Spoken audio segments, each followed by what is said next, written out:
지난주에 배웠던 내용 또 잠깐 살펴보겠습니다. 우리 지난주에는 이 고린도 후서 3장에서 7장까지 말씀을 나누었습니다. 그래서 이 고린도 후서 3장부터 7장까지는 사도 바울이 자신이 감당하고 있는 복음을 전하는 직분 또는 말씀을 가르치는 직분이 어떤 것인가, 또 여기 배경에는 그 당시에 고린도 교회에서 잘못된 가르침을 성도들에게 가르쳤던 잘못된 교사들 또는 거짓 사도들, 다른 지식을 전했던 사람들이 바울을 무시하고 바울이 사도가 아니다, 주의 일꾼이 아니다, 속이는 자다 막 이렇게 비난했기 때문에 자신이 그렇지 않다는 것을 이제 변명 또는 변증하는 겁니다.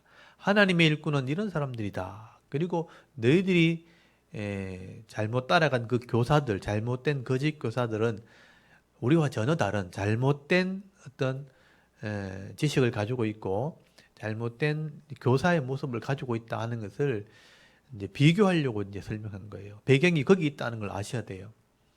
그래서 잘못된 지도자들은 이런 것이지만 우리는 이런 일꾼이다, 이런 직분자들이다 하면서 어떻게 보면 오늘날 목사나 말씀을 가르치는 사역자에 대한 모습, 자격에 대해서 설명을 하고 있다는 것을 여러분 꼭 기억하셔야 됩니다.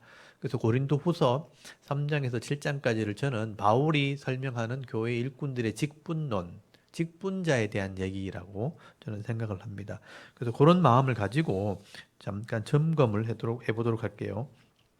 첫 번째 문제 보시면 바울은 자신이 고린도 교회를 어지럽히는 거짓 교사나 거짓 사도와 다르다는 것을 설명하기 위해 하나님의 일꾼이 어떻게 직분을 감당하고 어떻게 사역하는지를 설명을 하게 됩니다. 그래서 바울은 사역자들을 표현할 때 우리는 구원받은 자들에게나 불신자들에게나 그리스도의 무엇이다 그렇게 표현을 하나요? 바울의 제일 첫 번째 표현이 뭐냐면 향기라는 표현이에요. 우리가 그리스도의 냄새를 나게 하는 자들인데 우리는 그리스도의 향기다, 아름다운 냄새다. 보통 우리가 이제 냄새라는 표현을 쓰잖아요. 그 냄새는 안 좋은 냄새도 있잖아요. 그럼 냄새도 있고 변 냄새도 있고 구정물 냄새도 있잖아요. 그런 걸 표현할 때 주로 냄새라는 표현을 써요. 근데 사람이 맡았을 때 이 냄새, 코를 통해서 냄새를 맡았을 때 기분이 좋고 상쾌하고 그럴 때는 향기라는 표현을 써요. 아름다운 마음이 느껴지는 것. 그래서 우리가 그리스도의 향기다라고 표현할 때 그리스도의 옷이라든지 그리스도의 삶이라든지 이런 표현을 쓰지 않고 향기라는 표현을 썼다는 건 뭐냐면 굳이 겉으로 드러나지 않아도 영향력을 미칠 수 있는 그런 옆에만 있어도 느껴지는 그런 힘을 얘기하는 겁니다. 예수 믿는 사람은요, 옆에만 있어도 겉으로 막 이렇게 확 변화된 건 아닌데 옆에만 있어도 느껴진다는 거예요. 그게 냄새, 향기들입니다. 그래서 바울은 그냥 죽음의 냄새, 더러운 냄새를 풍기는 사람과 아름다운 냄새, 그리고 생명의 냄새, 복음의 냄새, 그리스도의 모습을 이렇게 연상시키는 그런 냄새를 풍기는 사람이 일꾼이다. 이런 표현을 쓰고 있는 거예요. 그래서 다르다는 거예요. 다르다는 거. 그래서 우리는 그리스도의 향기라 또는 주의 일꾼. 여기 우리라고 표현한 것은 1차적으로는요. 일꾼들을 말하는 거예요. 일꾼들은 다르다. 교회 일꾼들은요. 달라요. 향이 나는 거예요. 향기가 난다는 거예요. 그러니까 섞여 있어도 다른 사람과 섞여 있어도 일하는 사람들은요. 달라요. 무슨 일이 벌어졌잖아요. 일꾼들은요. 바로 나섭니다. 그거 누가 시키지 않아도 그냥 해결해 버려요. 뛰어가가지고 막 일 처리하고. 누가 어려움 당하잖아요. 일꾼들은요. 가서 손을 바로 내밀고 이렇게 하는 거예요. 근데 일꾼이 아는 사람, 문제를 만드는 사람들은 무슨 문제가 생기면 일단 뒤에서 쳐다봅니다. 그리고 말을 자꾸 내죠. 이거 누가 해야 될 낀데, 이거 어떡하지? 큰일 났네. 누가 책임질래? 말만 자꾸 내지. 일을 막 해결하지 않죠. 그래서 일꾼들은 다르다. 향기가 난다. 그런 표현을 쓰는 거예요. 첫 번째 어떤 그런 표현들이 향기라는 것을 기억하시고요. 두 번째, 바울은 사역자들이 신약의 성도들은 돌판에 쓴 어떤 율법의 일꾼들이 아니라 어떤 일꾼이라고 표현하나요? 요거는 이제 앞에 배경을 좀 이렇게 읽어야 되는데 모세와 비교한 것이죠. 모세는 이스라엘의 일꾼으로 부름받은 사람이잖아요. 죽어야 될 사람 살려가지고 애굽에 있는 사람을 이끌어내는 일꾼이잖아요. 그래서 이끌어내어서 홍해를 지나서 시내산 가서 율법을 전달해 주었죠. 하나님의 법, 이 말씀을 가르치고 언약하게 하고 하나님 말씀대로 순종할 때 복을 받게 하는 그런 백성이 되게 한 거죠. 하나님 백성 되게 하는 그 법을 전달해 준 것을 율법을 전해준 일꾼이라고 본 거예요. 그건 돌판에 썼는 율법이죠. 십계명을 돌판에 썼으니까. 근데 신약의 일꾼은 그런 일꾼과 좀 차원이 다르다. 돌판에서 글을 써주는 게 아니고 율법을 전달해 주는 게 아니고 성령을 통해서 깨닫게 한다는 거예요. 그래서 이거 영의 일을 하는 사람이다. 그래서 영의 직분이라는 표현을 쓰는 거예요. 그래서 그런 표현을 쓰면서 내가 옛날에 돌판에 써준 그런 율법을 전하는 게 아니고 새로운 언약을 전하는 일꾼이다. 그래서 제일 먼저 표현 쓰는 그것은 새 언약의 일꾼이라는 표현, 새 언약의 일꾼. 이 새 언약이란 말이 한문으로 바꾸면 신약이죠, 신약. 그래서 새로운 약속을 전달하는 일꾼, 그게 신약의 일꾼들이다. 그래서 모세와 바울과 비교하면서 그런 표현을 쓰는 거죠. 그래서 우리는 새 언약의 일꾼이다. 왜 새 언약의 일꾼이라는 표현을 썼냐 하면 새 언약은 성령을 통해서 깨닫게 하는 사역이기 때문에 그래서 연결하면서 이게 영의 직분, 성령을 통해서 일하는 직분이라 해서 영의 직분, 더 정확한 표현은 성령의 직분이죠. 성령을 통해서 일하는 직분. 그리고 말씀을 가르쳐서 의를 이루기 때문에 의를 이루는 일꾼. 그래서 의의 일꾼 이런 표현을 쓴 거예요. 그러니까 바울이 구약과 비교한 것이죠. 율법을 전달하는 직분도 존중이 여김받고 영광을 누렸던 것처럼 성령을 통해서 일하는 직분도 영광을 누려야 된다. 칭찬받아야 된다. 그래서 자신을 비유한 거예요. 그래서 이거는 영의 직분이고 의의 직분이다. 그래서 새 언약의 일꾼, 영의 직분, 의의 직분 다 연결되어 있습니다. 그래서 3번의 질문과 똑같죠. 바울은 구약 시대처럼 율법을 전하는 직분이 아니라 성령을 통해 말씀을 전하는 직분을 무슨 직분이라고 말하나요? 의의 직분 또는 영의 직분 두 가지 표현을 쓰게 됩니다. 이게 다 직분론이에요. 우리는 그리스도의 향기 같은 존재들이고 말씀을 전하는 어떤 돌판에서는 말씀을 전하는 게 아니고 새로운 언약을 전하는 일꾼이고 또 성령을 통해서 일하니까 영의 직분이고 말씀을 이루니까 의의 직분이다. 직분론을 얘기하는 겁니다. 그리고 4번 바울은 하나님께서 예수 그리스도를 통해 하나님의 영광을 아는 빛을 우리 마음에 비추었다고 말하면서 이런 보배를 어디에 내가 가졌다 이런 표현을 쓰나요? 자신을 표현할 때 이 질그릇이라는 표현을 쓰게 돼요. 흙으로 만든 존재고 또 연약한 존재라는 의미에서 사도 바울은 자신을요 질그릇이라고 표현합니다. 근데 하나님이 그 질그릇에 보배를 담아두었다. 그 보배가 뭐냐 하면 하나님의 영광을 아는 빛. 그 빛이 그리스도의 얼굴에 있다는 거예요. 그러니까 예수 그리스도를 의미하는 거죠. 예수 그리스도가 하나님의 영광을 아는 빛을 얼굴에 가지고 있는데 그 같은 보배를 질그릇 같은 내게 알게 한 거잖아요. 내 마음에 비춰가지고 성령이 내 마음에 이 빛을 비춰가지고 하나님의 영광을 알게 하고 예수 그리스도를 알게 했다는 거예요. 그러니까 내 같은 존재에게 이 빛을 비춰서 알게 했는 것을 바울은 질그릇에 내가 이 보배를 담았다 이런 표현을 쓰는 거예요. 여러분 우리는 질그릇 같은 존재입니다. 흙으로 만든 존재들이고 깨어지고 또 상처 입는 그런 존재라는 거예요. 근데 이 질그릇 같은 내 마음에 그리스도를 아는 지식, 하나님의 영광이 비치는 빛이 비치게 되면요. 이 보배 때문에 귀하게 여김받게 된다는 거예요. 그래서 이런 보배를 전하는 사역을 할 때 고난을 당하고 질그릇이니까 고통을 당하지만 이런 우겨싸움을 당하고 고통을 당하지만 내가 그것을 다 이겨낼 수 있다. 왜냐하면 하나님이 나를 도와주시기 때문에 그런 표현을 쓰게 되는 것입니다. 그래서 거기 4장 7절에 보면 나오죠. 우리가 이 보배를 질그릇에 가졌으니 이는 심히 큰 능력은 하나님께 있고 우리에게 있지 아니함을 알게 함이라. 진짜 능력은 하나님께 있다. 근데 우리가 사방으로 우겨쌈을 당해도 쌓이지 않고 답답한 일을 당해도 낙심하지 않고 박해를 받아도 버림받지 않고 거꾸로 뜸을 당하여도 망하지 아니하고 우리가 항상 예수의 죽음을 몸에 짊어지면 예수의 생명이 또한 우리 몸에 나타나려 함이라. 그래서 질그릇이기 때문에 부족하기 때문에 늘 이 보배를 전하다 보면 사람들에게 우겨쌈을 당하고 답답한 일을 당하고 박해도 받고 거꾸로 쓰림을 당하지만 늘 죽음 앞에 있는 것 같지만 예수의 생명이 내한테 있다. 그 보배가 내한테 있는 거예요. 그러니까 항상 이길 수 있다. 항상 죽는 것 같은데 항상 생명을 얻고 살아간다. 그렇게 표현을 하는 것입니다. 이게 사역자라는 거예요. 사역자. 그래서 주의 일꾼들은요, 이런 고통과 어려움들을 무서워하는 게 아니고요, 그거를 다 받아들이면서 사역을 한다는 거예요. 바울이 그런 사역을 하고 있다는 것을 말씀을 하게 되는 것입니다. 그래서 내가 날마다 이 죽음 앞에 있지만 그리스도의 부활, 다시 영생할 것도 바라보면서 주의 일을 하는 거다라고 설명을 합니다. 그래서 그 사람, 내 육신은 질그릇이니까 점점 약해진다, 후패해진다, 낡아진다 이런 표현을 쓰죠. 근데 우리 속사람은 날마다 새로워진다. 그래서 내가 하나님의 영광을 바라보면서 이 일을 하게 된다. 그런 표현을 쓰게 되는 것입니다.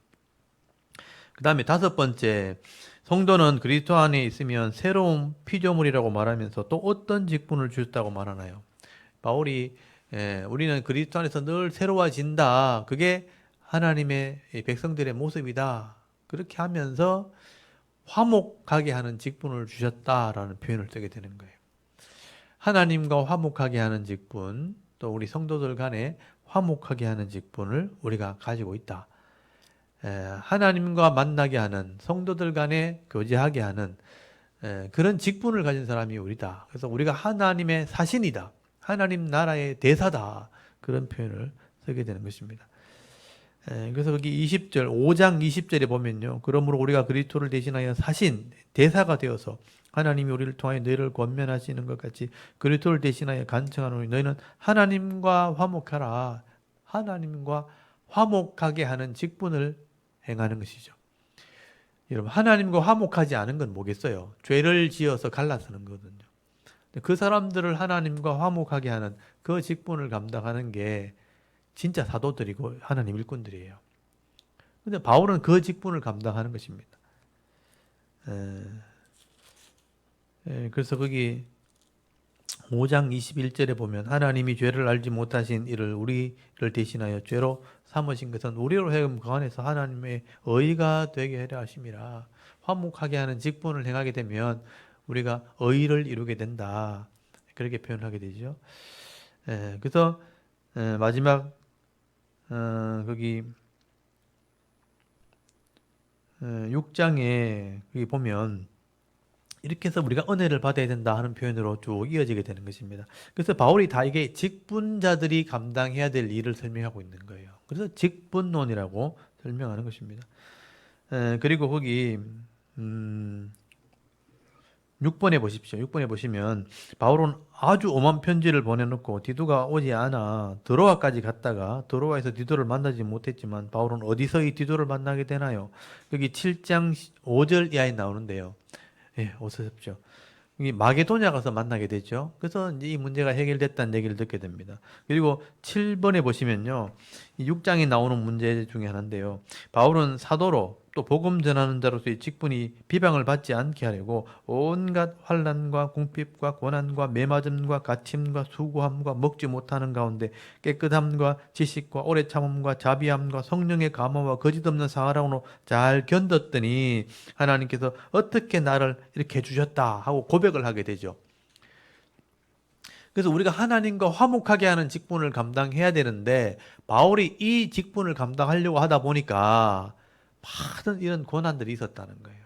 매맞음이라든지 또는 먹지 못함이라든지 그런 수고가 있었지만 그런 수고 속에서도 고통 속에서도 깨끗함이나 지식이나 오래 참음이나 자비나 성령의 감화와 거짓과 사랑 이런 걸 놓치지 않았다는 거예요.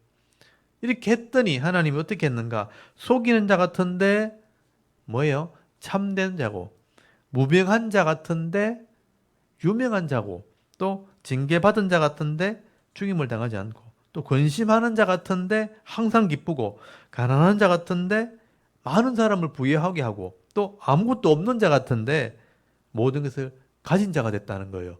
여러분, 이건 정말 놀라운 하나님의 이 간정이죠. 그러니까 바울의 간정이죠. 하나님 앞에 받은 은혜의 간정. 저는 저도 말씀대로 이렇게 살다 보니까 이런 비스무리한 삶을 하고 있는 거예요. 제가 이제 감사한 거예요. 제가 하나님 말씀 제대로 사는 것, 그 말씀 깨달은 만큼 한 걸음 한 걸음 나가는 게 외에 별로 욕심을 내지 않고 그냥 꾸준히 성실하게 살아오니까 진짜 이렇게 된 것 같아요. 저도 사실은 말씀을 전하면서 많은 것을 잃어버리기도 하고 또 고난을 당하기도 하고 또 인내하면서 막 이렇게 성실하게 살아보니까 다른 사람한테 멸시받는 자 같고 속이는 자 같은데 알고 보니까 참된 거예요. 내가 맞는 거예요.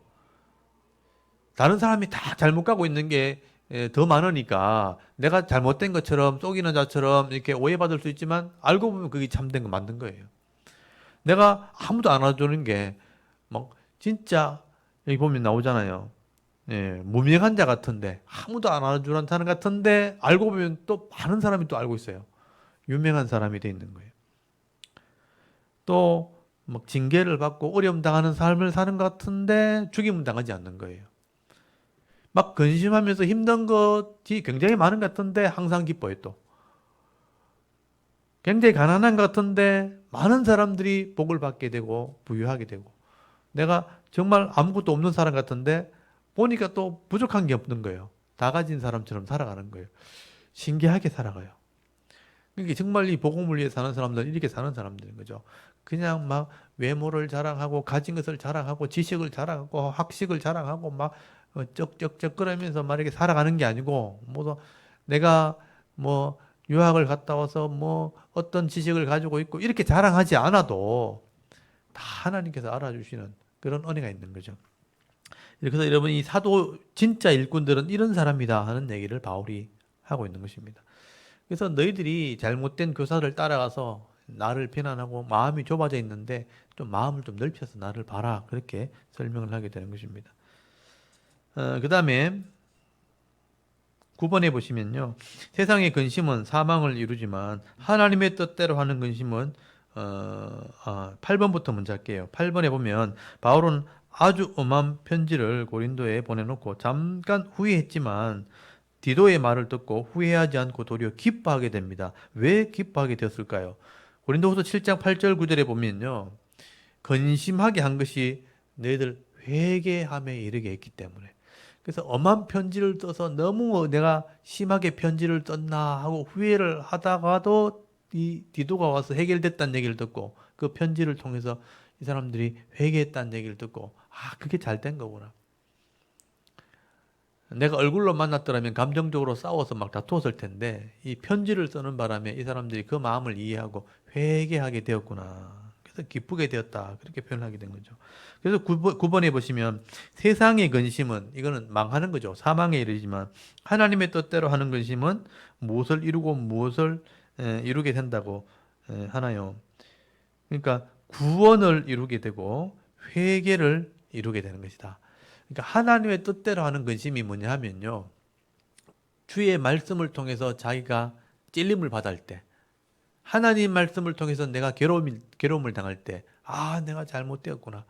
내가 참 부족한 사람이었구나. 하고 막 하나님이 주시는 근심을 하게 되면 결국은 회개를 하게 되는 거예요. 그래서 구원을 이루게 되는 그런 은혜가 있는 거다. 근데 세상적인 근심은 뭐냐 하면 더 많이 가지려고 또 세상에 더 욕심을 이루려고 막 죄를 짓고 고통하고 그걸 피하려고 잔머리를 굴리고 불법을 행하고 불의를 행하면서 그것도 덮으려고 또 악을 행하는 그런 악한과 고통을 살아가는 삶은요. 세상의 근심인 거예요. 세상에서 잘 되려고 막 악을 행하고 범죄하고 숨기려고 하고 그런 고통은 그런 근심은 망하는 근심이에요. 근데 하나님이 주시는 근심은 말씀에 찔리는 겁니다. 하나님 말씀 앞에 내가 엎드렸을 때 이 불법을 행했을 때 이렇게 하면 안 되는데, 또는 악을 행했을 때 사람들을 미워하면 안 되는데, 사람들 존중해야 되는데, 이런 내 마음에 말씀에 찔려서 고통당하는 것은 그게 회개에 이르게 하고요. 또 구원에 이르게 하는 그런 은혜가 있다라고 말하는 거죠. 그래서 바울은 진심으로 편지를 썼을 때 그 편지가 그들을 근심하게 만들었고 또 회개하게 만들었다. 그래서 이 열심히 일어나서 저들이 잘못을 잘라내고 또 변화되어지고 개혁하고 또 하나님 앞에 회복하는 그런 은혜를 이 고린도 교회가 경험하게 되었다 하는 얘기를 하게 되는 것입니다. 그래서 우리가 교회가 이런 세상의 근심을 하는 게 아니고 하나님이 주시는 근심을 하게 될 때 점점 거룩하고 성숙해져 나간다 하는 것을 우리가 배울 수 있는 것입니다. 그래서 바울이 이런 것을 알고 난 뒤에 참 위로를 받게 되었고 기쁘게 되었다. 그래서 우리 7장 고린도후서 7장 15절 16절 끝에 보시면요. 그가 너희 모든 사람이 두려움과 떨림으로 자기를 영접하여 순종한 것을 생각하고 너희를 향하여 그의 심정이 더욱 기뻤으니 내가 범사에 너희를 신뢰하게 된 것을 기뻐하노라. 이제 너희를 신뢰하게 되었다. 회개하고 하나님 말씀으로 돌아와서 또 거룩함으로 성숙함으로 나가려고 하는 거 보니까 잘 된 거다. 신뢰하게 되었다. 하고 끝이 난 거예요. 사실 이까지가 고린도 후서의 사실 핵심적인 내용이라고 할 수 있어요. 그래서 처음에 만나러 가려고 하다가 편지를 보내기로 했고, 편지를 보내서 디도가 갔는데 안 와가지고, 그래서 막 거심하다가 디도가 오는 바람에 다시 이제 이 문제를 해결했다는 것을 알고, 이 위로의 편지를 쓰면서, 내가 직분자로서 이런 삶을 살았다. 또 이렇게 살아야 된다. 직분론을 7장까지를 얘기하게 된 거예요. 그래서 참 잘 됐다. 그리고 이제 8장, 9장 오늘 좀 나눠야 될 말씀입니다. 이 족보는요. 개인적으로 외우시기 바랍니다. 오늘은 족보는 개인적으로 좀 외우시고요. 아브람부터 아담부터죠. 아담부터 예수님까지 족보 머릿속에 잘 정리하셨다가 아담의 10대 손, 셈의 10대 손, 아브라함에서부터 다윗, 솔로몬까지 그 다음에 여로보암부터 호세아까지 또 르호보암부터 시드기야까지 그 다음에 여고냐부터 예수님까지 단락을 나누어서 잘 외우시기 바랍니다. 오늘은 고린도후서 8장, 9장 이제 이 문제가 잘 해결되었다. 고린도 교회의 이런 거짓 사도의 문제가 좀 해결되었고 잘못된 부분이 회개가 되었고 신뢰를 회복하게 되었다. 그럼 교회 문제가 일단 해결되었다고 봤을 때 바울의 입장에서 그렇다면 너희들이 한 마음이 되어서 이제 예루살렘 교회를 돕기로 한 연보를 좀 모아놓고 거두었으면 좋겠다. 예루살렘 교회를 위한 연보에 대한 얘기를 하게 됩니다. 그게 8장, 9장이에요. 8장, 9장은 예루살렘 교회를 돕는 연보입니다. 여러분 8장 1절 한번 보십시오. 형제들아 하나님께서 마게도냐 교회들에게 주신 은혜를 우리가 너희에게 알리노라. 여기 마게도냐 교회에 주신 은혜가 뭐냐면 예루살렘 교회를 위해 돕기로 한 연보를 얘기하는 거예요.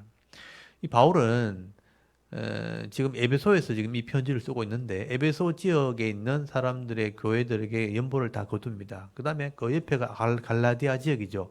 갈라디아 지역의 연보를 또 거둡니다. 그리고 이제 마게도냐에서 연보를 거둡니다. 그 다음에 남은 게 아가야 고린도 지역이에요. 그래서 그 고린도 지역의 연보를 지금 너희들이 좀 준비했으면 좋겠다라고 편지를 씁니다. 그러면서 마게도냐 교회, 마게도냐 지역에 있는 교회는 어떻게 연보했는지를 설명을 하는 거예요. 그들에게 하나님의 은혜가 임했는데 2절에 보니까 환난에 많은 시련 가운데서 그들의 넘치는 기쁨과 극심한 가난이 그들의 풍성한 연보를 넘치도록 하게 하였느니라. 풍성한 연보를 했다는 거예요. 마게도냐 이 교회가 핍박이 있는 교회였다는 거예요. 빌립보 교회, 데살로니가 교회, 또 베레아 교회 그런 교회들이거든요. 그런 교회들인데 로마 시대다 보니까 로마 정부로부터 또는 불신자나 유대인으로부터 핍박을 받은 거예요. 근데 이 핍박을 받음에도 불구하고 많은 환난과 시련이 있는데 넘치는 기쁨이 있었어요. 바른 신앙이 있었다는 거죠.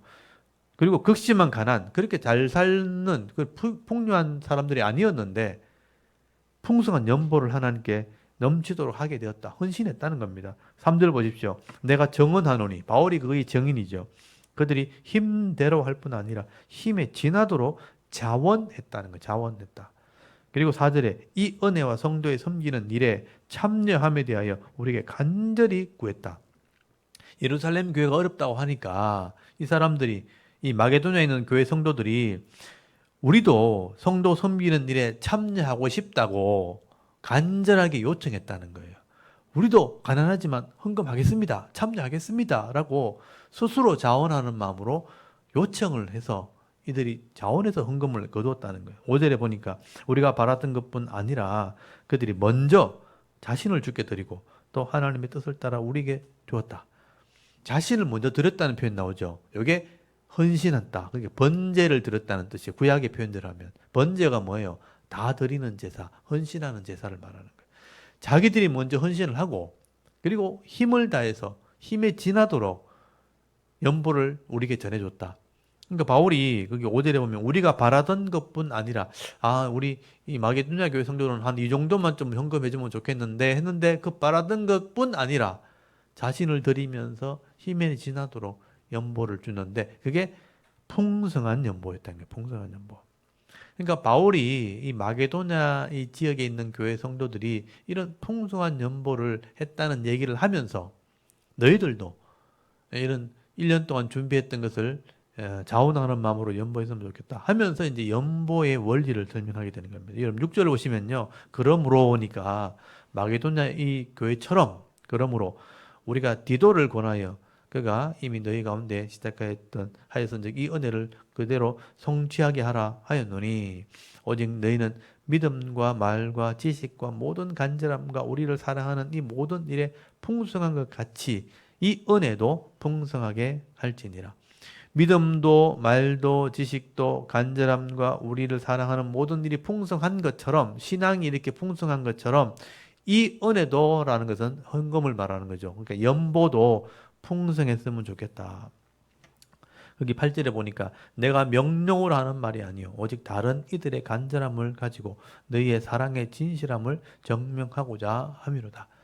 내가 헌금을 많이 하라고 명령하는 게 아니고 너희의 사랑이 있다면 한번 증명해봐라 이렇게 표현한 거죠.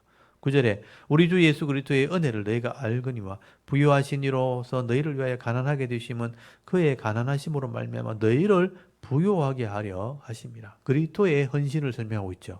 예수님이 영광의 주님이시고 부유한 자이신데도 불구하고 가난한 육신의 몸으로 오셨고 우리를 위해 죽으신 것은 스스로 가난하게 되신 것은 우리를 살리고 부유하게 하려고 한 거 아니냐.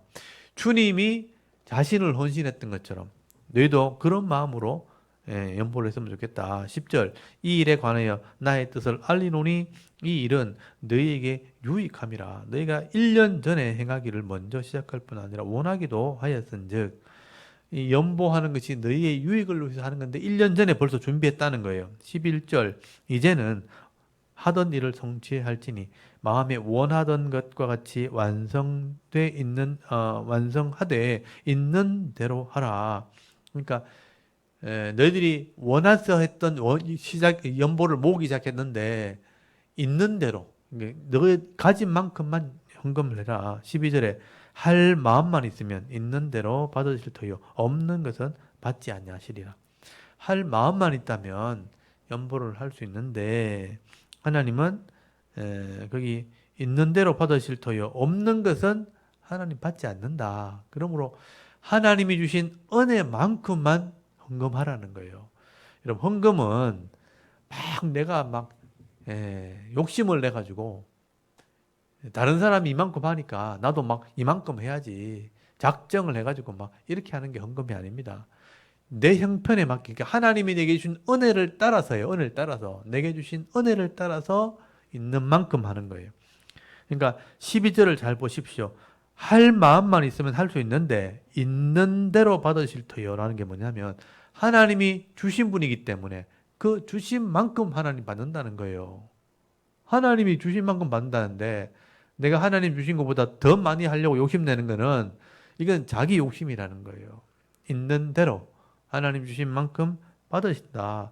13절 이는 다른 사람들은 평안하게 하고 너희는 공고하게 하려는 것이 아니라 균등하게 하려느니라. 모든 사람이 균등하게 없는 사람은 없는 대로 있는 사람은 있는 대로 14절 이제 너희의 넉넉한 것으로 그들의 부족한 것을 보충하면 후에 그들의 넉넉한 것으로 너희의 부족한 것을 보충하여 균등하게 하려 함이라. 그래서 지금은 예루살렘 교회, 원래는 예루살렘 교회가 복음을 전하고 일꾼을 보내고 이렇게 했잖아요. 그래서 교회를 세웠잖아요. 근데 이제 예루살렘 교회가 어려움을 당했잖아요. 그러면 이 개척된 교회들이 하나님이 복을 주셔가지고 잘 살게 하셨으니까 하나님 주신 걸 가지고 이 가난한 교회를 또 돕는 거죠. 그래서 서로 균등하게, 그러니까 공평하게 하려고 하는 거다. 그래서 있는 사람은 있는 대로 하나님 주신 것을 가지고 연보하면 서로가 공평하게 되는 거다. 그래서 거기 예를 들어놨죠. 15절에 기록된 것 같이 많이 거둔 자도 남지 아니하였고 적게 거둔 자도 모자라지 아니하였다. 그래서 여러분 헌금을 하게 되면요. 내가 모든 것을 다 헌금해버리고 내가 가난하게 되는 게 헌금이 아니에요. 내가 있는 만큼 또 가난한 사람을 도와주고 그 가난한 사람이 잘 되면요. 내가 부족하면 그 사람이 또 채워주고 이게 균등하게 하는 거예요. 공평하게 하는 겁니다. 그래서 많이 거두어도 남지 않고 적게 거두어도 모자라지 않는 것이 하나님의 이 원리입니다. 그래서 우리가 헌금할 때 절대로 내가 주신 것 이상으로 넘어서면 안 된다. 하나님 내게 주신 만큼 연보하면 되는 거다. 이게 하나의 원리죠. 그 다음에 16절 보십시오. 또 다른 원리가 나옵니다. 너희를 위하여 같은 간절함을 디도의 마음에도 주시는 하나님께 감사하노니 그가 권함을 받고 또 간절함으로 자원하여 너에게로 나아갔고, 그러니까 연보를 거두는 일을 자청해서 갔다는 거예요. 그리고 여러분 연보라는 것은 돈이잖아요. 결국은 돈이 모이는 것이니까 이게 혼자 그걸 감당하면은 안 됩니다. 그래서 18절에 보면 또 그와 함께 그 형제를 보내었다고 돼 있죠. 이 증인으로 보낸 거예요. 연보를 한 사람만 담당하는 게 아니고 또 다른 사람이 그것을 증인을 쓰게 됩니다.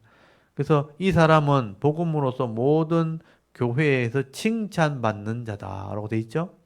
그러니까 모든 사람이 인정하는 그런 사람이 증인으로 따라가게 된 거예요. 19절에 이뿐 아니라 그는 동일한 주의 영광과 우리의 원을 나타내기 위하여 여러 교회에 택함 받아 우리가 맡은 은혜 일로 우리와 동행하는 자라. 그러니까 복음을 전하는 일꾼으로 함께 일하는 사람이 인정받는 사람이 증인으로 갔다는 겁니다.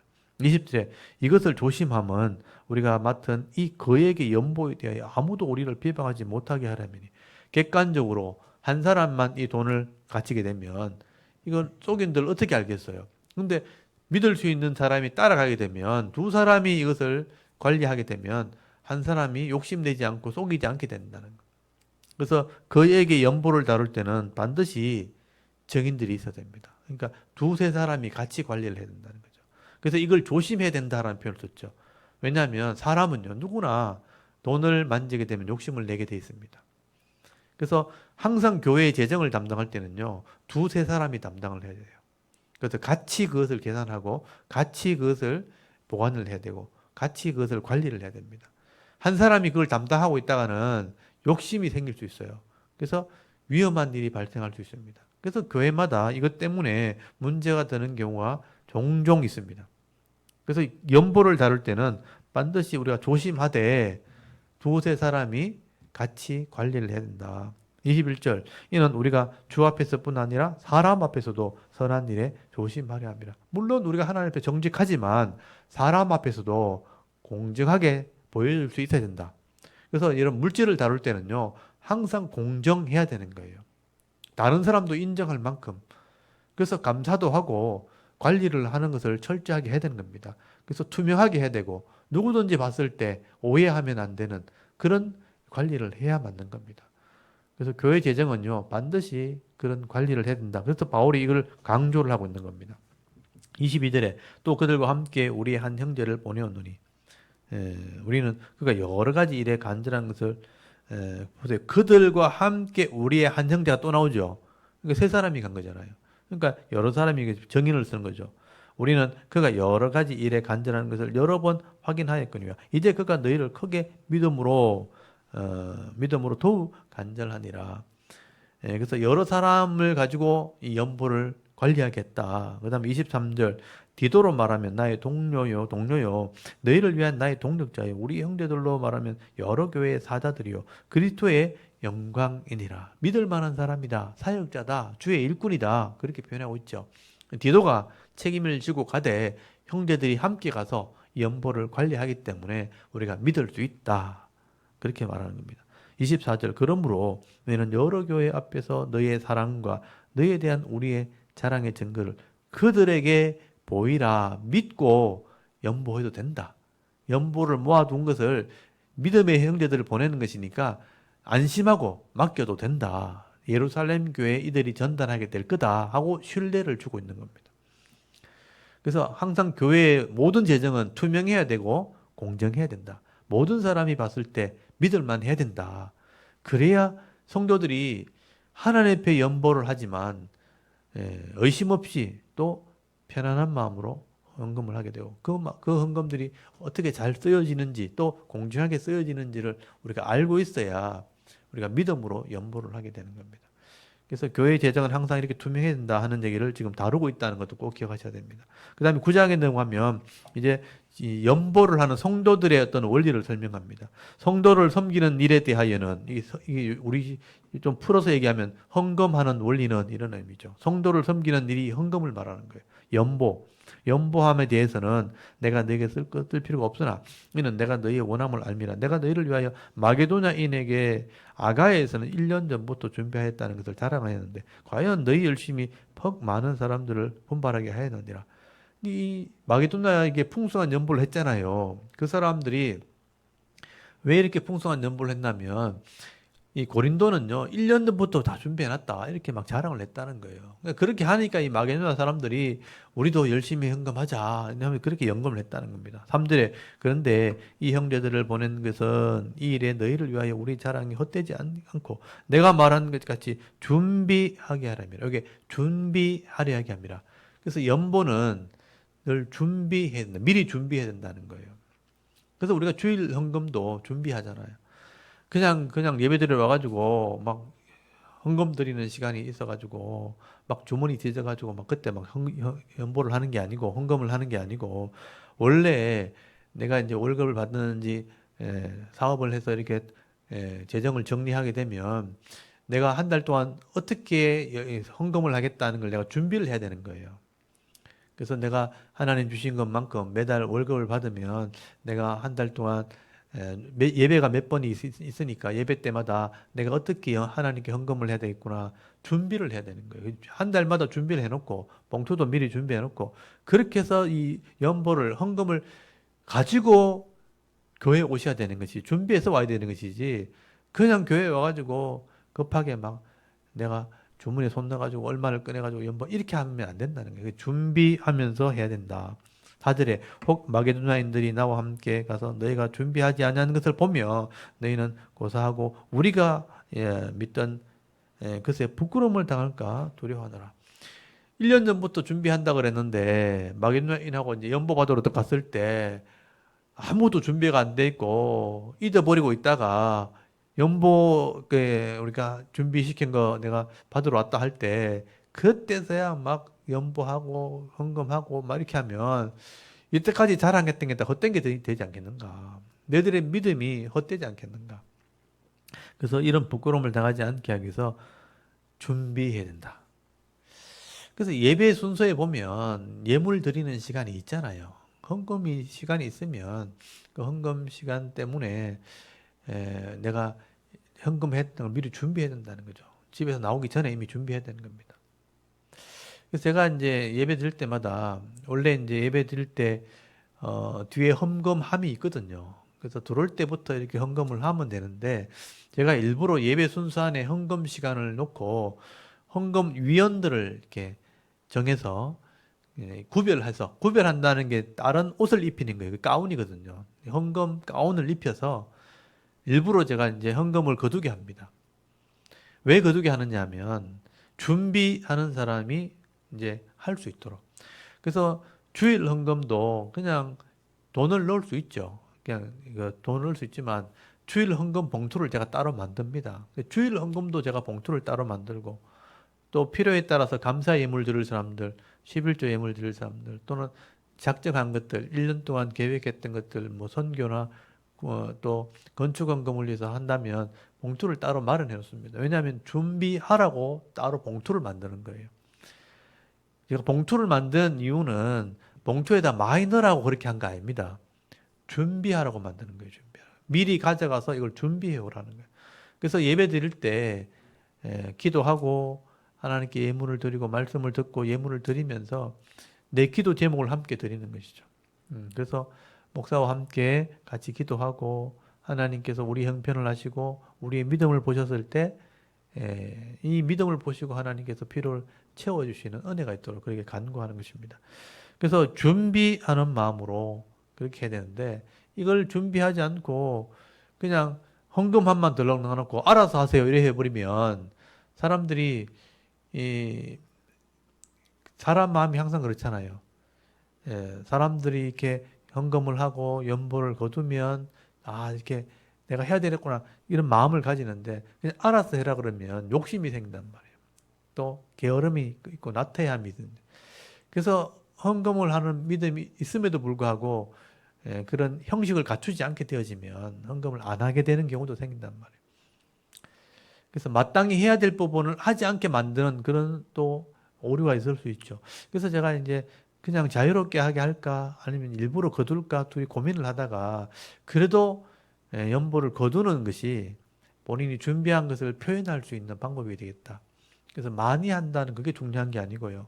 내가 준비해서 하나님께 드린다는 그 마음으로 하는 게 더 중요하다. 그래서 준비라는 것이 성경에 기록되어 있고 하나님의 헌금의 원리에 있기 때문에 제가 이 말씀을 드리는 겁니다. 그래서 준비해서 하는 거다. 그 다음에 5절에 보시면요. 9장 5절에 그러므로 내가 이 형제들로 먼저 너에게 가서 너희가 전에 약속한 연보를 미리 준비하게 하도록 권면하는 것이 필요한 줄 생각하였노니 이렇게 준비하여야 참 연보답고 억지가 아니니라.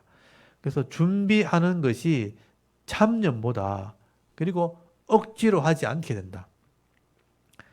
그래서 제가 막 헌금을 강조하고 헌금을 해야 된다. 막 이렇게 강조하지 않아도 여러분 준비해서 하는 헌금이 참 연보가 되는 거예요. 그래서 봉투를 제가 드리는 이유는 준비해 놓는 이유는 스스로 그렇게 준비하는 자세가 필요하다는 것을 말씀을 드리는 겁니다. 6절에 이것이 곧 적게 심는 자는 적게 거두고 많이 심는 자는 많이 거둔다 하는 말이로다. 각각 그 마음에 정한 대로. 이게 이제 헌금의 원리예요. 내게 주신 정한 대로 내가 형편 따라 그러니까 많이 번 사람은 또 많이 번 대로 헌금을 할 수 있어요. 또 편하게 또 가난한 사람들은 가난한 대로 정한 대로 하면 되는 거예요. 욕심낼 필요 없습니다. 마음에 정한 대로 그 다음 인색함이나 억지로 하지 말지니 하나님은 절개내는 자를 사랑하지 않느니라. 그러니까 인색함이나 억지로 하면 안 된다게 헌금이 원리예요. 그래서 내가 이 형편에 이 정도 하면 내가 못하겠다 하면 그렇게 안 하면 되는 거예요. 내가 형편에 맞게 하시면 돼요. 그러니까 이렇게 하고도 내가 마음이 불편하지 않다 하는 정도를 하시면 되는 거예요. 그래서 내가 지금 형편이 어려운데 그러면 그 형편에 맞게 정말 적은 헌금이라도 하시면 되는 거예요. 그걸 부끄러워할 필요 없다는 거죠. 그래서 정한 대로 있는 모습 그대로. 억지로가 아닌 마음까지 그렇게 하셔야 됩니다. 그래서 절겨내는 자는 표현이 뭐냐면요. 기쁨으로 헌금할 때 하나님 기뻐하는 거예요. 하나님이 없어서 헌금 달라는 거 아니잖아요. 네가 믿음이 있는지를 표현하는 그게 그 하나님 보시는 기준이라면 기쁨으로 낼 때 하나님 그 믿음을 보시는 겁니다. 8절에 보면요. 하나님이 능히 모든 은혜를 너에게 넘치게 하시나니 이는 너희로 모든 일에 항상 모든 것이 넉넉하여 모든 착한 일을 넘치게 하려 하심이라. 여러분 헌금을 하는 것이 여러분의 믿음의 정도예요. 그래서 그 정도 헌금을 하는 사람들이라면 그 헌금을 가지고 하나님께서 이렇게 헌금을 하는 모습을 통해서 하나님이 그 형편을 제일 잘 아시는 분이 하나님이기 때문에 넉넉히 살아가실 수 있도록 하나님 주시겠다는 표현이에요. 그러니까 그만큼 헌금을 해도 부족하지 않도록 하나님이 채워주시는 약속이 있다는 거예요. 그게 8절이에요. 모든 은혜를 너에게 넘치게 하신다는 거예요. 그리고 항상 모든 일이 넉넉하여 모든 착한 일을 넘치게 하려고 하나님께서 헌금하게 하시는 거예요. 그러니까 하나님이 믿음 있는 자에게 복을 주신다고 했을 때 헌금이 하는 그게 믿음의 표현이에요. 그러니까 헌금을 하는 사람이 믿음 있는 사람인 거예요. 진짜 아깝고 하나님 안 믿으면 헌금 못 하겠죠. 그래서 남들이 하니까 안 할 수는 없고 남들은 다 헌금하면 넣으니까 내가 안 넣으면 안 되니까 억지로 이렇게 하면 안 돼. 그건 헌금이 아니라는 거예요. 정말 믿음으로 내게 주신 만큼 내가 헌금을 하게 되면요. 하나님이 넉넉하여 부족함이 없도록 좋은 일을 할 수 있도록 채워주시는 거. 이게 복입니다. 그래서 구절에 보면 기록된 바 말씀에 이게 약속되어 있다는 거예요. 그가 흩어 가난한 자에게 주었으니 그의 의가 영원토록 있으리라. 흩어서 정말 조금씩이라도 가난한 자에 주는 사람이라면 그의 의가 영원토록 있게 될 거다. 부족하지 않게 된다는 뜻이죠. 10절 심는 자에게는 씨와 먹을 양식을 주시는 이가 하나님이죠. 너희를 심을 것을 주사 풍성하게 하시고 너희의 의의 열매를 더하게 하시리니. 씨를 주시고 또 먹을 양식을 주시는 분이 하나님께 예물을 드리는 자를 잊어버리겠습니까? 심는 것을 주사 풍성하게 하시고 의의 열매를 더해 주시는 분이 하나님이죠. 이게 믿음 있는 자에게 그렇게 하시는 거예요. 11절 너희가 모든 일에 넉넉하여 너그럽게 연보를 함은 그들이 우리로 말미암아 하나님께 감사하게 하는 것이라. 여러분 우리가 넉넉하게 연보하잖아요. 그럼 그 연보를 받는 사람이 그 교회를 위해서 감사하게 되는 거예요. 기도하게 되는 겁니다. 12절에 이 봉사의 직무, 그러니까 헌금하는 것을 봉사의 직무라고 그래요. 왜냐하면 남을 도와주는 거예요. 이 당시의 연보는요. 예루살렘 교회를 돕는 연보였어요. 그러니까 그 교회를 돕는 거니까 봉사하는 거잖아요. 그러니까 봉사하는 일의 직무에 성도들이 부족한 것을 보충할 뿐 아니라 사람들이 하나님께 드리는 많은 감사로 말미암아 넘쳐나니라. 이 직무로 증거를 삼아 너희가 그리스도의 복음을 진실히 믿고 복종하는 것과 그들과 모든 사람을 섬기는 너희의 후한 연보로 말미암아 하나님께 영광을 돌리고 또 그들이 너희를 위하여 간구하며, 그들이 누구냐면 예루살렘 교회 성도들이에요. 너희들이 연보를 하면 하나님이 영광을 받으시고 그 연보를 받는 성도들이 너희를 위해서 또 기도한다는 거예요. 너희를 위해서 위하여 간구하며 하나님이 너희에게 주신 지극한 은혜로 말미암아 너희를 사모하느니라. 그러니까 도움을 받는 사람들이 도움을 준 사람을 위해서 얼마나 감사하고 하나님께서 그를 도와달라고 또 기도하지 않겠습니까? 이게 증거가 된다는 거예요. 그럼 하나님이 또 그들에게 또 더 큰 복을 주신다는 거예요. 이게 선순환이라고 그래요. 선순환. 내가 주신 것을 도와주면 그 사람이 감사함으로 우리를 구하게 되고, 우리를 구하면 하나님이 우리의 믿음과 수고를 아시니까 더 채워주시고, 더 주니까 더 많은 것을 또 흘려보내게 되고, 또 도움받은 사람은 또 하나님께 감사하게 되니까 또 우리를 위해서 기도하면 하나님이 또 들어주셔서 우리를 또 더 큰 복을 주시고, 또 더 큰 복을 주시니까 더 많이 또 연보를 하게 되고, 이게 선순환이거든요. 그러니까 하나님의 나라의 원리는 흘려보내는 겁니다. 나누는 겁니다. 그러니까 더 많은 사람이 복을 받고, 그 복을 받는 사람이 우리를 위해 기도하고, 우리를 위해 기도하면 하나님이 들으시고 또 응답하고, 이게 선순환이 되어져야 되는데, 여러분 반대가 악순환이죠. 우리가 저 사람 걸 빼앗고 저 사람은 우리를 저주하고 하나님 우리를 저주하면 있는 것을 빼앗기게 되고 고통이 따라오게 되고, 이게 악순환이잖아요. 그러니까 우리는 부족하니까 또 빼앗고 그 사람은 또 우리 저주하고 우리 하나는 우리의 고통을 더하고 또 없어지니까 또 빼앗고, 이건 악순환이거든요. 그러니까 세상은 악순환이 되지만 교회는 선순환이 되는 거예요. 여러분 이 원리는 경험해 본 사람만 아는 거예요. 그래서 여러분 주는 자가 복됐다 그러잖아요. 이 말을 못 믿는 사람이 많아요. 근데 해보지 않으면 절대 안 믿어지는데 이 은혜를 경험해 보신 분들은요, 이 말이 맞다는 것을 알게 됩니다. 악순환을 경험해보고 선순환을 한번 경험해 보십시오. 세상에서 악순환을 경험한 사람 많아요. 빼앗다가 고통당하고 또 빼앗다가 고통당하고. 근데 손을 펴고 나눠주는 게 쉽지 않거든요. 선순환 해보면요 반드시 복을 받게 되었습니다. 그래서 하나님이 더 넉넉히 주시리라. 또 그들이 너희를 간구하고 너희를 위해 더 사모하느니라. 14절 밟으세요. 그들이 너희를 위하여 간구하며 하나님이 너희에게 주신 지극한 은혜로 말미암아 너희를 사모하게 된다.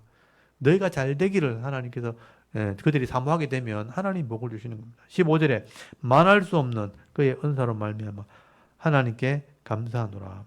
이게 말할 수 없는 은사가 뭐냐면요, 선물이란 뜻이에요. 선물.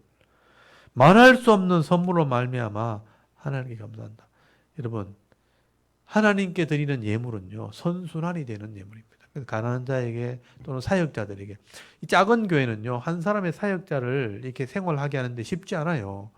한 사람의 사역자가 자녀가 있고 또 가정을 꾸려나가려면 그런 물질이 들잖아요. 작은 교회는 그 한 사람의 사역자의 생활비 주기도 만만치 않죠. 근데 그런 사역자들이 기쁨으로 사역하고 헌신한다면요, 많은 사람들이 말씀으로 기도로 유익이 되는 겁니다. 근데 그런 성도들이 늘어나면 늘어날수록 그런 헌금의 양이 늘어나겠죠. 그러면 교회를 유지하고 그 남은 돈을 가지고 또 선교를 하게 되어지고 가난한 자를 구제하게 되어지고 어려운 가정을 돕는 일로 선순환하게 되어 있습니다. 이 교회는 결코 돈을 쌓아놓지 않습니다. 그래서 있는 만큼 선한 일을 하고자 하는 거예요. 근데 이제 물질이 부족할 때는 할 수 없지만 있으면 반드시 교회는 선순환하도록 되어 있습니다. 그래서 성도들이 그런 바른 믿음과 바른 신앙만 있다면요, 교회가 세워지면 세워질수록 유리한 거예요. 근데 이 교회 안에서 물질이 탐을 내가지고 그것을 이제 악순환으로 돌리면 서로 망하게 되고 흩어지게 되는 겁니다. 그래서 이제 하나님의 뜻대로 하는 이 예물과 이 또 하나님 앞에 쓰임 받는 이런 일꾼들은 이렇게 선순환하는 일꾼들이 되어지고 이런 은혜를 누리게 된다는 것이죠. 그래서 오늘 19장 제일 15절에 말할 수 없는 그 선물로 말미암아 하나님께 감사하게 되는 것입니다. 그래서 우리 교회도 우리 작은 교회도 작은 교회지만 작은 무리들이 교회에서 모여서 예배를 드리지만 믿음으로 헌금을 하기 때문에 저도 사역자로 생활하는데 부족함이 없고 또 남는 것은 선교사님들에게 또 어려운 가정을 위해서 또 우리 학생들을 위해서 이렇게 쓰여집니다. 그래서 선순환하기 때문에 이 교회가 유지가 되고 있고 또 하나님 은혜로 말씀이 증거되어지는 일들이 일어나게 되는 거예요. 그래서 주일마다 예배 때마다 말씀을 전하는 사역을 할 수 있도록 하나님이 계속 우리를 도와주시는 겁니다.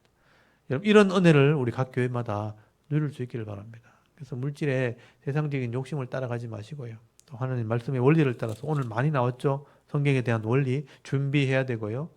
또 억지로 또는 인색함이 아닌 내 정한 대로 있는 모습 그대로 주신 만큼 있는 대로 하나님께 예물을 드리면요, 그 예물들이 믿음의 형제들한테 맡겨지고 쓰여지게 될 때 선순환하는 은혜가 있게 되어지는 것입니다.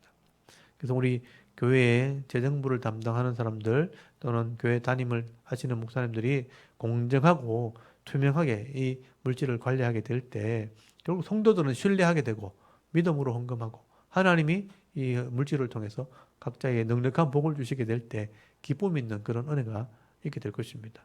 그래서 하나님이 주시는 은사로 말미암아 늘 감사하는 삶을 살아가는 그런 교회와 성도들이 되실 수 있기를 바랍니다. 여러분, 제가 8장, 9장 이 헌금에 대한 원리를 설명을 드렸는데요. 이게 예루살렘 교회를 위한 헌금을 준비하면서 바울이 설명했던 내용들이에요. 그래서 헌금에 대한 바른 자세를 배우기를 원한다면 고린도후서 8장, 9장을 읽어보시면 됩니다. 그리고 다른 군데도 몇 군데 나오긴 하지만 여기가 제일 많이 기록되어 있어요. 그 다음에 이제 10장부터 마지막 13장까지가 그 당시에 고린도 교회에 있었던 악한 자들, 거짓 교사들을 책망하는 마지막 말입니다. 그래서 남아있는 이런 끝까지 순종하지 않는 사람들이 몇 사람이 있었어요. 그 사람들을 향해서 거짓 교사, 잘못된 교사들에 대한 책망하는 내용들이 기록이 되어 있습니다. 그게 이제 마지막 부분을 차지하고 있는데, 이 부분은 이제 내용이 많기 때문에 다음 주에 제가 다루도록 하겠습니다. 오늘은 8장, 9장, 이 헌금의 원리, 하나님께 드린 예물의 원리를 나중에 잘 읽어보시고요. 묵상해 보시고, 바른 헌금을 하시고, 또 이 교회가 바른 예물을 관리하게 될 때 더 큰 은혜와 넉넉한 은혜가 임하는 그런 경험을 하실 수 있기를 바랍니다. 오늘 여기까지 하도록 하겠습니다. 우리 잠깐 기도하고 마치겠습니다. 하나님, 은혜를 감사합니다. 오늘도 하루를 또 최선을 다해